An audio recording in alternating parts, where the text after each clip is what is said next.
Hi, it's Cara Brown, and this is Watercolor Conversations. It's a place where I share my love of watercolor and my seeking, my teaching, my discoveries, the connections I see, and just in general what it's like to be alive at this time here on planet Earth. I hope that this meets a part of you that's longing to be met. Thanks for being here. I've been finding myself lately telling the story as to how I figured out what kind of artist I am, or how it came upon me, like a lightning bolt, more accurately. And it's instructive, and I want to share this because I think that some of us make ourselves wrong because we don't fit a certain definition of artist, and that includes me. There's a way in which I didn't think I was a real artist until I heard this. There's some stuff I shared at the beginning that I thought was kind of fun to share. So I'm going to share my post and speak to it from present day, even though I wrote it 7 years ago. So here goes. I have this recurring waking dream. It's really more a fantasy, I think.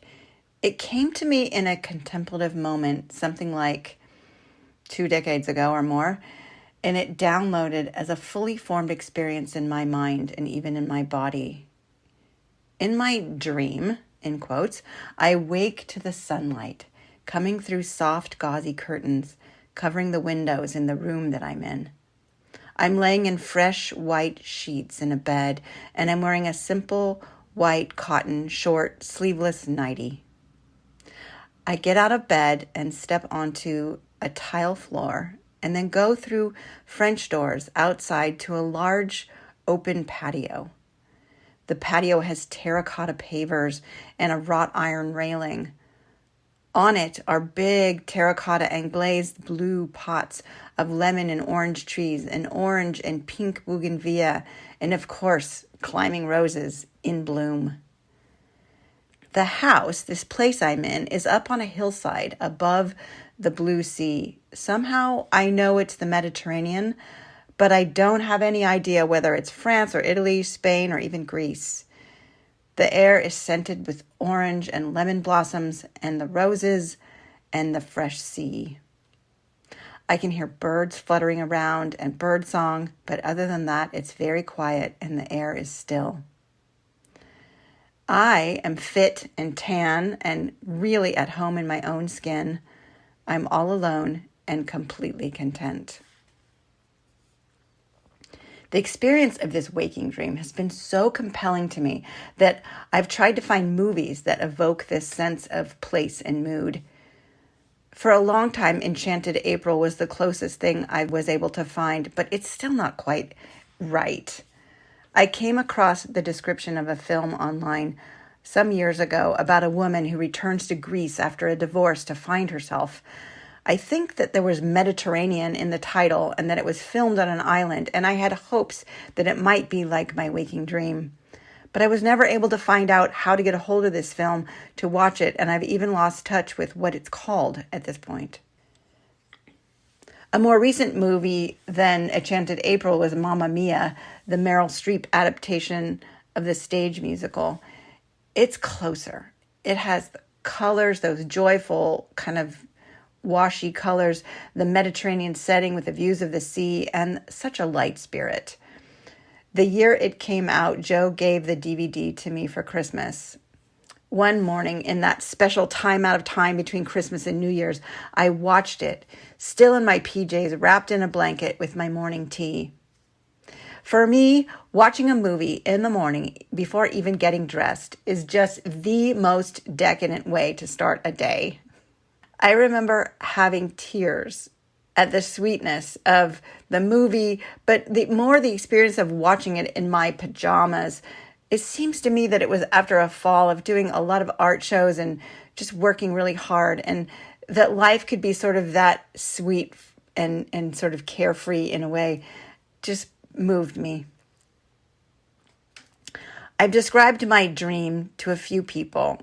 some of them have suggested that I paint it. But here's the thing. The idea of this completely stymies me. I have no idea where to even start. It doesn't occur for me to make paintings out of my imagination. And this is the thing that has me think that I'm not a real artist. If I were, I'd know how to paint from my mind's eye. I was relieved of this when I heard an interview. I was driving down 2nd Street in San Rafael in my white car in the morning, listening to the KQED Forum program, and Michael Krasny was interviewing a brother and sister. They were both writers in mid-career. He was a poet and a short story writer, she a journalist. They spoke about the process. For him, he said it had to come from within him. And she said, I can't make it up for the life of me. I have to witness. This was my forehead slapping moment. I am a journalist. I must witness what it is I paint. I can't make it up for the life of me either. And knowing this about myself has been incredibly freeing because I can just accept who I am as who I am. So just as journalists, they have a beat, right? They are business writers, political writers, food writers, sports writers, etc. I have a beat too. Mine is beauty in the form mostly of flowers, but also it has been fruit and food. Food can be beautiful, sweet doggy faces, and I've even done my own portrait. I've done a person. And actually think now, because I've painted this painting of myself since I wrote this post, and I am lying on a stone wall on the island of Brač, which is the place of my grandparents' birth, where my mother's parents came from. And I was in a really carefree time in my life, and I had that feeling in my body of comfort. And there is a way in which I think that I have painted my dream. Anyway, so I think that we are born with our art in us. I've been taking photos of flowers at least since I was in college in San Diego. I was looking through old photo albums before I wrote this post, and I found pictures of orchids that I took in Balboa Park. I was still a teenager, and I was taking pictures of flowers, and they were intermixed with my friends, my college friends and I, on roller skates. So there I am on roller skates, going through a park in San Diego as a college kid, and I'm taking pictures of flowers. So I was lying in bed the morning that I wrote this post, thinking about all of this. And another part of me came in. I was categorizing the paintings according to how I witnessed their subjects. So all of the ways that I witness kind of cluster themselves. There are those that just gobsmacked me. They struck me. They stopped me in my tracks. I had to get a camera and capture them. There are those that I played around with, like still life, and kind of took a whole bunch of photos and see which ones were best. And now that we have digital, I could, if none of them worked, then I could go and take more and rearrange things. But there's still things that I witnessed. There are those where I went in search of one thing and found another. Some I had to climb up a ladder to get into a tree. Mostly these are the fruits. But also the Manu Aloha of Plumeria that I did. It's a square and Plumeria piece with kind of rainbow sherbet colors. I risked my life by putting a patio chair up on top of a patio table in order to get close enough to take a close-up picture of the flowers.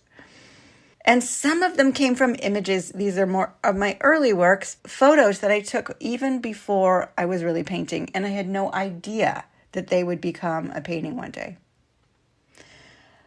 However, these things came to me, I witnessed.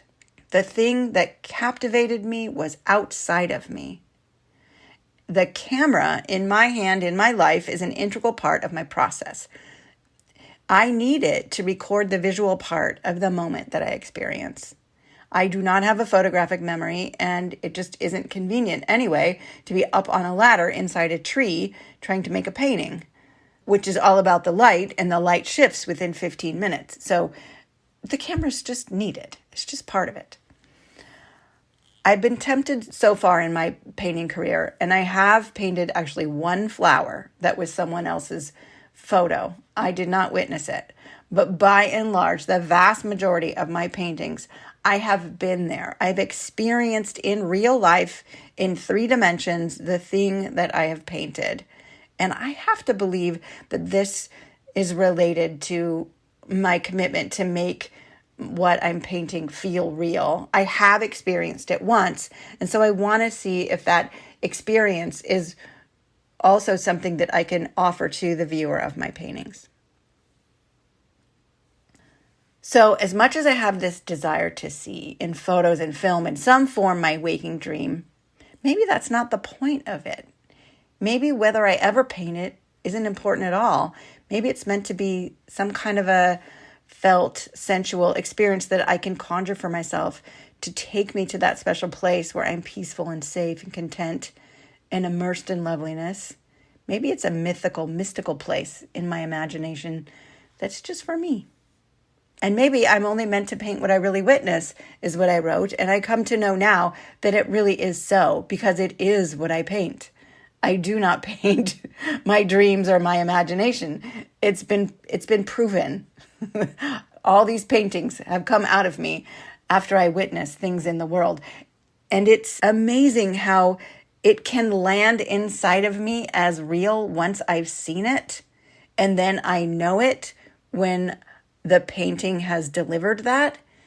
But I have to first be fed through my eyes with whatever the inspiration is. I can't tell you how many people share with me their photos of beautiful flowers, email or Facebook, and they say that when they saw this flower, they thought of me. They see beautiful flowers and I come to mind. When I hear this, I am broken open. It's a remarkable experience to know that my witnessing and sharing this beauty that I see in the world has brought some amongst you to do that too.